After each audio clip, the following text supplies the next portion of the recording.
रायगड सम्राट अल्पावधीत लोकप्रिय ठरलेले रायगड सम्राट रयतेच्या सेवेसाठी सदैव पुढे. रायगड सम्राट राजकीय, सामाजिक, शैक्षणिक, शेतीविषयक अचूक बातम्यांसाठी रायगड सम्राट न्यूजला सबस्क्राईब करा.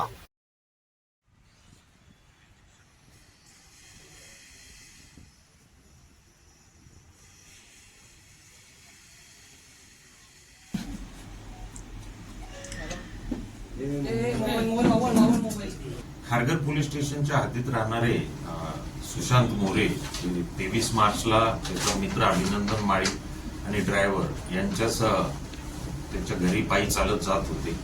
तेव्हा 3 अनोळखी इसम आले आणि त्यांनी चाकूचा वार केला, मारहाण केली आणि फिर्यादीचे जवळपास 57 तोळेचे दागिने जबरीने चोरून घेऊन गेले. यामध्ये मग खारघर पोलीस स्टेशनला जबरी चोरीचा गुन्हा दाखल करण्यात आला.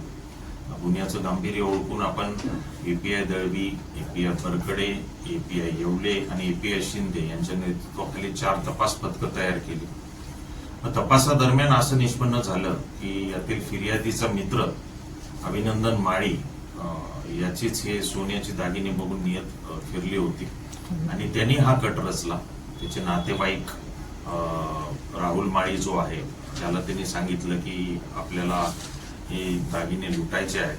मग राहुल माळी आणखी दोघांना त्याच्यात घेऊन आला आणि या सर्वांनी मिळून 23 तारखेची ही घटना केली. यातील अभिनंदन माळी, त्याची पत्नी, त्याचा मेहुणा जे आरोपींना इथपर्यंत घेऊन आले होते नवी मुंबईपर्यंत, हे 3.